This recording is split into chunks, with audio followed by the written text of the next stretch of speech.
Salut tout le monde, j'espère que vous allez très bien. Juste un changement de programme très non prévu, mais c'était quand même très intéressant parce que je me suis rendu compte que j'avais déjà même commencé à enregistrer l'épisode et là je me rends compte que c'est juste beaucoup trop d'informations que j'allais donner en un seul épisode et puis je me suis dit non, on peut faire quelque chose de mieux. Donc ce que j'ai fait, c'est qu'au départ j'ai déjà prévu de faire un résumé d'un livre, un résumé plus explicatif parce que les résumés par écrit dont je vais partager avec vous, le lien dans la description, ce lien-là, ce résumé-là est un peu très condensé. Je me suis dit, on va carrément aller étape par étape en se ressortissant les problèmes que peuvent faire face les marketeurs, soit les entrepreneurs, soit tous ceux qui veulent apprendre quelque chose du marketing. Donc, ce livre, c'est The One Page Marketing Plan. Il s'agit d'un guide pratique qui vous aide à créer et à mettre en œuvre un plan marketing efficace pour votre entreprise en utilisant une seule page. Il a même mis sur son site internet, le lien aussi c'est toujours dans le lien qui est où se trouve le résumé dans la description. Il y a même un lien où vous pouvez trouver cette page-là. C'est très facile à comprendre, ça réduit le marketing à quelque chose de très pratique et pas quelque chose de très théorique. Voilà. Il a divisé son plan en 3 actes, de même que son plan marketing et de même que son livre, en 3 actes qu'on va appeler phases, qui résument au fait le parcours d'un client. Donc avant, pendant, après. Il parle de la phase avant que le client ne soit votre client, avant que la personne soit votre cliente. On va l'appeler prospect. Il y a pendant, lorsque la personne devient votre cliente et puis la personne achète quelque chose chez vous.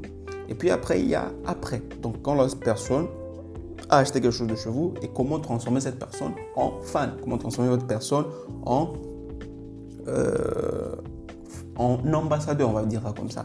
Donc, c'est un peu ça l'aperçu de ce qui nous attend. On va aller un peu plus profond et c'est dans l'épisode suivant qu'on va maintenant traiter point par point de façon très détaillée en ressortissant les questions et les problèmes que peuvent faire face. Donc ça, c'est notre série sur le livre The One Page Marketing Plan. So, dans la phase avant, on va voir ensemble comment identifier notre cible, comment élaborer un message et choisir le bon média pour atteindre votre prospect. Ça, c'est la phase avant.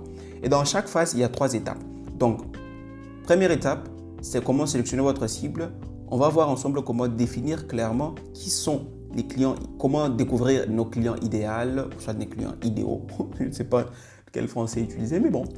On va aussi voir quels sont leurs besoins, leurs problèmes et leurs désirs. Comment arriver à ressortir tout ça et surtout, comment vous pouvez satisfaire ces besoins-là au mieux, plus que les concurrents.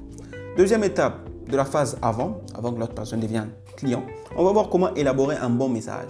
On va voir comment créer un message qui capte en fait l'attention des prospects et qui montre noir sur blanc les bénéfices et les avantages du produit ou soit des services pour ainsi les inciter à passer à l'action. Et notre troisième étape de notre phase avant, on va voir comment se connecter avec les prospects grâce à la publicité. Donc, on va voir ensemble comment choisir les canaux et pour savoir où se trouvent nos clients, comment les attaquer et surtout comment efficacement partager avec eux, ce qu'on fait sans brûler notre argent.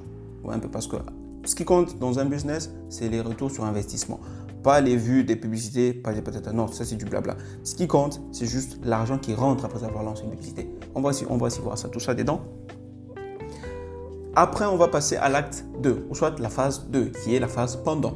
Là, nous allons voir comment capturer les coordonnées de vos prospects, comment les éduquer sur les offres et les convertir en clients. Ouais, un peu. Donc là aussi, il y a 3 phases à l'intérieur. Il y a 3 étapes dans la phase pendant. Étape 4, qui se trouve la suite de l'étape 3 de la phase 1. Ça, c'est la phase 2. On va nommer ça l'étape 4, qui est au fait, on va voir ensemble comment capturer les coordonnées de vos prospects. Vous devez offrir quelque chose de valeur, ayant de la valeur. Donc, vous devez avoir quelque chose qui va pousser la personne à vous donner soit ses informations, soit ses contacts. Et cette chose-là, c'est ce qui va être notre Graal. Ça peut être quelque chose de gratuit. Ça sera quelque chose de gratuit, soit un échantillon, soit une consultation, quelque chose de gratuit pour que la personne puisse donner ses informations.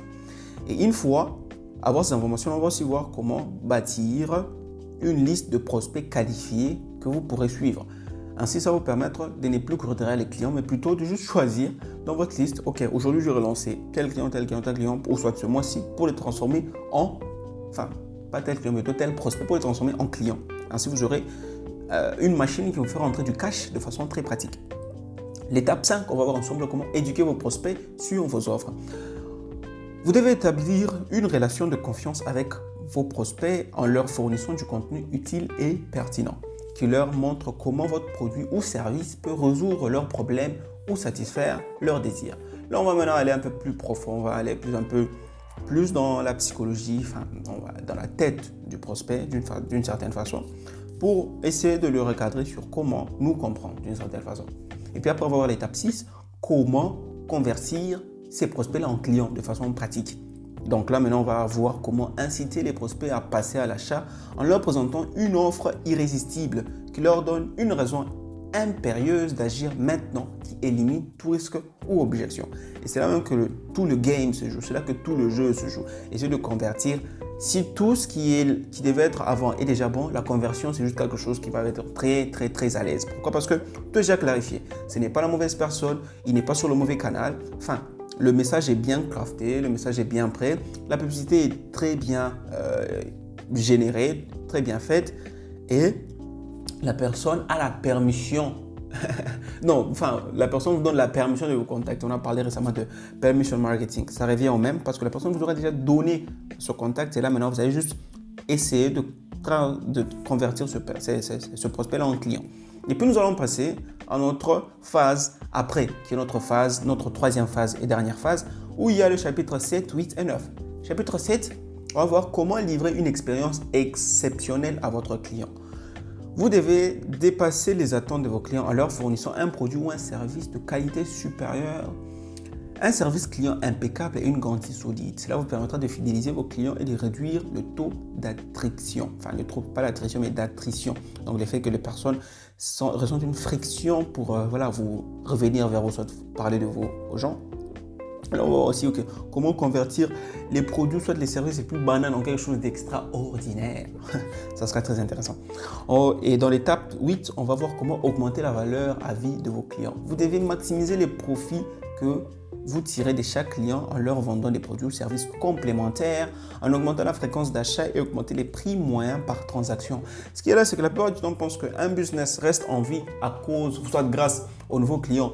Mais en effet, un business reste en vie d'abord grâce à ses anciens clients. Si à chaque fois pour générer du cash, il faut toujours retourner vers il faut toujours faire recours à de nouveaux clients, il y a un souci dans votre processus marketing, soit le processus de gestion de clients.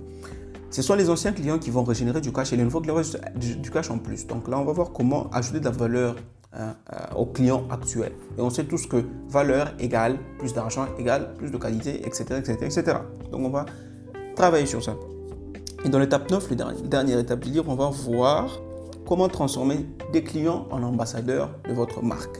Vous devez encourager vos clients satisfaits, à recommander votre entreprise à leurs amis, à leur famille, à leurs collègues, en leur offrant des incitations, des témoignages et des références. C'est là maintenant qu'on va... Parce que les gens pensent que le principe du bouche à oreille, c'est quelque chose qui est fait de façon, on va dire, accidentelle. En fait, non. Dans ce chapitre, on verra de façon très exacte comment est-ce que les grandes entreprises appliquent cette technique-là de bouche à oreille et comment si on peut appliquer ça à notre niveau pour faire en sorte que nous puissions maximiser notre potentiel, notre capacité pour attirer des clients sans que nous puissions avoir à se forcer vu que ce sont nos clients qui vont se charger d'être nos ambassadeurs et nos marketeurs indirects. Bien, donc là c'était les teasers de notre série sur les livres The One Page Marketing Plan.